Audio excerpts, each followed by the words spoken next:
I never thought I would question something so deeply rooted in my sense of right and wrong. Family was always a safe place for me, a boundary I believed could never blur. That belief stayed firm until the summer he came to stay with us, and everything I thought I understood quietly shifted. He was my cousin, someone I had known since childhood, but we had grown up in different cities. As kids, our interactions were limited to family gatherings, awkward hellos, and polite smiles.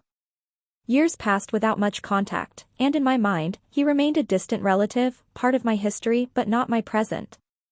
When he arrived that summer, taller, calmer, and far more familiar than I expected, I didn't recognize him as someone who could change my life.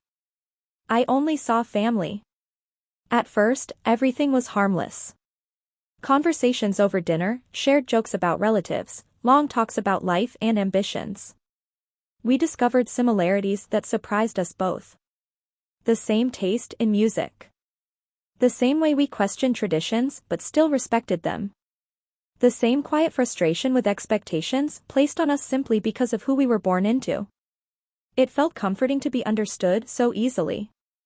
As days passed, our conversations grew longer and more personal. We stayed up late talking when everyone else slept, whispering in the living room like teenagers afraid of being caught doing something wrong, even though we weren't. Or at least, we told ourselves we weren't. He listened to me in a way that felt rare. Not like someone waiting for their turn to speak, but like someone genuinely absorbing my words. I found myself opening up without realizing how vulnerable I was becoming. The shift didn't happen all at once. It was subtle, dangerous in its softness. A look held a second too long. A laugh that lingered. The comfort of sitting close without needing to explain why.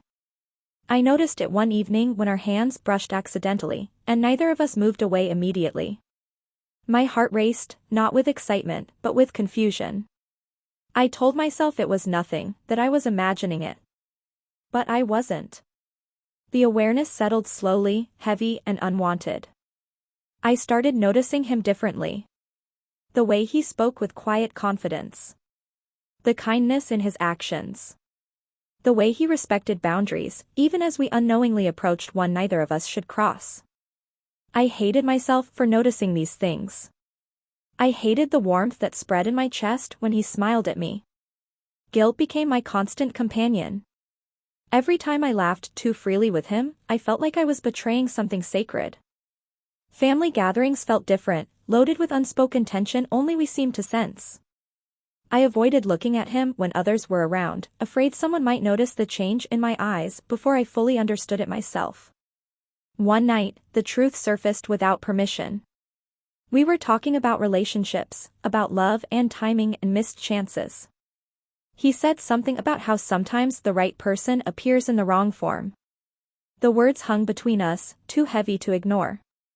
I looked at him, really looked at him, and saw the same conflict reflected back at me. That was the moment I knew it wasn't just me. He didn't touch me. He didn't confess dramatically. He simply said my name, softly, like a question he was afraid to ask. And that broke me. I stood up abruptly, my heart pounding, and told him we needed to stop. That whatever this was, it couldn't exist. My voice shook, but my words were firm. I reminded him of who we were, of the line we could never cross without consequences that would ripple through our entire family. He listened, pain evident in his eyes, but he didn't argue. That hurt more than resistance would have. The days that followed were unbearable. We avoided each other, polite but distant. The house felt smaller, heavier. I replayed our conversations endlessly, wondering how something so wrong could feel so natural. I questioned myself, my morals, my heart. Was I weak? Or simply human? Before he left, we had one final conversation. Not to confess love or make promises, but to acknowledge what almost happened. He said he was grateful I stopped it when I did. That sometimes caring about someone means protecting them from choices that could destroy more than they heal. I cried quietly, relieved and heartbroken all at once. When he left, the house returned to normal, but I didn't. Something inside me had changed. I understood then how fragile boundaries can be when emotions grow unchecked. I learned that feelings don't always respect logic or rules, but actions must. Choosing not to cross that line was the hardest decision I had ever made, yet it was the one that allowed me to live with myself. Time did what it always does. The intensity faded, replaced by clarity. The guilt softened into acceptance. I didn't regret stopping it. I regretted that it happened at all, but I no longer blamed myself for feeling something I never asked for. Love, or something like it, doesn't always arrive in acceptable forms. What matters is how we respond. I almost got into a relationship with my cousin, and that truth will always make me uncomfortable. But it also taught me the value of restraint, the strength in choosing responsibility over desire, and the quiet courage it takes to walk away from something you want because you know it's not right. Some stories don't end with romance or reunion. Some end with lessons, silence, and the resolve to protect what truly matters. And sometimes, that's enough.